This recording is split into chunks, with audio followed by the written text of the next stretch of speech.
রান্না করে কি করতি এই দেখেন জাতীয় ফুল আজকে শাপলা রান্না করা হবে। তো শাপলাগুলো আমার আম্মু আগে আগে ভাগে ভাগে কি করছে কোন তো হালকা গরম পানিতে ধুয়ে ফেলাইছে, কারণ শাপলা ফার্স্ট অফ অল নরম তরকারি, এটা খুব তাড়াতাড়ি রান্না হয়ে যাবে। ইলিশ মাছের যেই দাম খাওয়া সম্ভব না। কেমন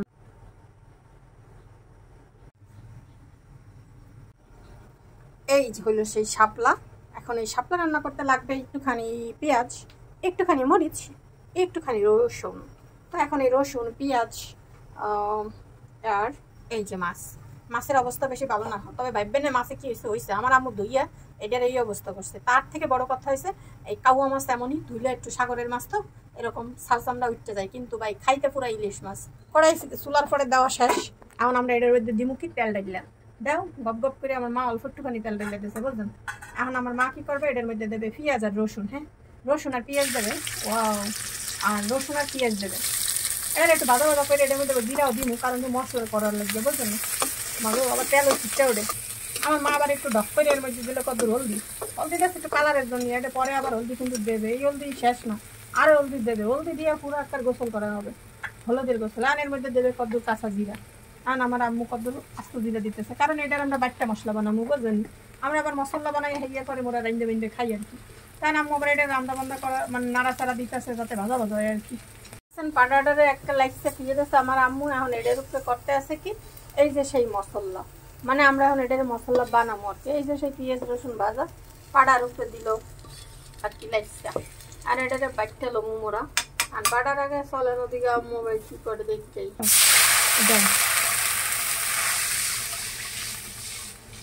আমার আম্মু এবার কি করলো কদ্দুর পানি ঢেলে দিল। হ্যাঁ, এবার পানির মধ্যে আবার কদ্দুর তেল দিতে আছে গপ গপ করে। যাই হোক তেল দেওয়া শেষ। মোরা এখন এর মধ্যে আবার হলদি দিব, কইছিলাম না আমার আম্মু আবার হলদি দেবে এর মধ্যে। এই দেন এই গাইছে আবার হলদি দিয়েছে কদ্দুর। এখন এর মধ্যে আবার দেবে কদ্দুর লবণ। হ্যাঁ, আমার আম্মু এমনভাবে আমার ধাক্কা ধক্কা দেয়, মনে হয় যখন মোবাইলটা হাড়ির মধ্যে একটা মনে হয় তরকারি বোধ মোবাইল রান্না হয়ে যাবে আর কি। যাই হোক তো যাই হোক এখন আমার আম্মু এর মধ্যে মাছগুলো সাইডে দিতেছে। এই যে এই মাছ আবার একটা একটা করে ছাড়তে আছে, ছাও আমরা উঠে নিয়ে মাছ সাইডে দিতেছে পানির মধ্যে। একটা পানিটা গরম হইলে তো দিতে পারতাম আম্মু। আচ্ছা যাই হোক, পানি গরম হবে, মাছ গরম হবে, মাছ গরম হবে, পানি গরম হবে গাইস। এটা তো কোনো সমস্যা নেই, কি বলেন আপনারা? কোনো কিছুতে কোনো সমস্যা নেই। তো এই যে দেখতে পাচ্ছেন এখন আমরা একটা সুন্দর করে মশলাটা বাটতে নিতে আসি। এই যে সেই মশলা বাটার একটা মানে মশলাটা বাটা হয়ে গেলে এর পরে আমরা দেখি কি করি। এদিকে আইয়া দেখি পানিতে এখনো বলক ফলক কিছু ওঠে নাই। মোরা এখন অপেক্ষা করবো, করার পরে তারপরে এর মধ্যে আমরা শাপলা সাজিয়ে দেবো। ঘরে কি যে গরম, হ্যাঁ আমনে গো আমি কেমনে কম কি গরম চলেন। মোরা এখন কত ফ্যানের নিচে বইয়ে খেয়ে আসি, তারপরে হ্যাডটির মধ্যে যখন বলক মলক উঠবো হেয়ার পরে মোরা এসে শাপলা মাপলা দিয়ে তারপরে দেখা মনে কি করি বুঝলেন। এরকম করে শাপলা রাইন্দা খাবেন মজা লাগে। অনেকে আছে শাপলা ধুইয়া খায় না, কারণ কি বাঁচলে হয়ে যায় আর কি, সেরকম একটা ব্যাপার অনেকটা দেখছি। কারণ শাপলায় পানি খায় তো এর লিখে শাপলা কুচাইয়া যখন বাজি করে তখন তো মোটেও ধোয় না, কারণ হচ্ছে নরম হয়ে যাবে। আর আমি এমন পাবলিক হেডের আমি গরম পানিতে ধুইয়ে তারপরে রান্না বুঝুন, তাইলে কারণ ওর মধ্যে কষ্ট থাকে। কষ্ট যদি আপনি বের করে না দিতে পারেন তাইলে আপনার কাছে ওই মজা লাগবে না বুঝলেন। খাইতে খাইতে বাতাস খাওয়া শেষ, কারণ এদিকে আবার ওই যে দেখবেন আমাদের সেই ঝোলের পানিতে বলক উঠে গিয়েছে। মানে এবার আমার আম্মু উপরে থেকে শাপলাগুলোকে ছড়িয়ে ছিটিয়ে দিচ্ছে। তো এবার এগুলোকে ছিটিয়ে ছিটিয়ে দিয়ে দিল উপর থেকে। আর সিদ্ধ হওয়ার কারণে মানে আম্মু যে গরম পানি দিয়ে ধুইছে আমাদের এটা রান্না এক্ষুনি হয়ে যাবে, ঠিক আছে।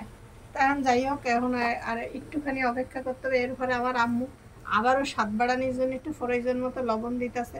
আমার মনে হইতেছে আজকে আমার আম্মু লবণ বেশি দিয়ে ফেলাইছে তরকারির মধ্যে। আম্মু একটু পরে কবে আমি তো বুঝতে পারিনি। যাই হোক এখন কি করব, এই যে আমাকে সে মশলা বাটা হয়ে গেছে, এখন আমরা মশলা তরকারির মধ্যে দিয়ে দিব। তো চলেন মশলাগুলো তরকারির মধ্যে দিয়ে দিই। এখন এই যে এটারে দিয়ে মশলা দিয়ে আর একটা গোটা দিতে হবে, নাহলে তরকারির মধ্যে মশলাটা যাবে কেন, ঠিক আছে না।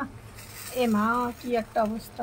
যাই হোক এখন এই যে তরকারির মধ্যে মশলা দিয়ে লবণ দিয়ে নাড়াচাড়া দাও, মাছ ভেঙে যায় যা তরকারি হবে গোটা গোটা বুঝো, নাইলে তো মশলা ফসলা ঢুকবে না। কারণ আমার আম্মুর মাছ অলরেডি আউলাই চৌলাই যাইতেছে। তো ওই দেখেন একখান ডিম আমার দিক তাকাই রয়েছে।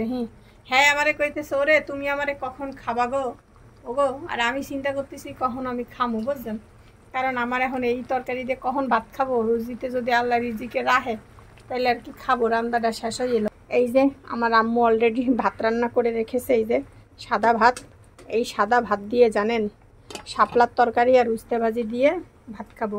তো এই যে ফাইনালি আমার কিন্তু তরকারি হয়ে গিয়েছে, মানে তরকারি হয়ে গিয়েছে। এখন আমরা এটাকে নামিয়ে নেব।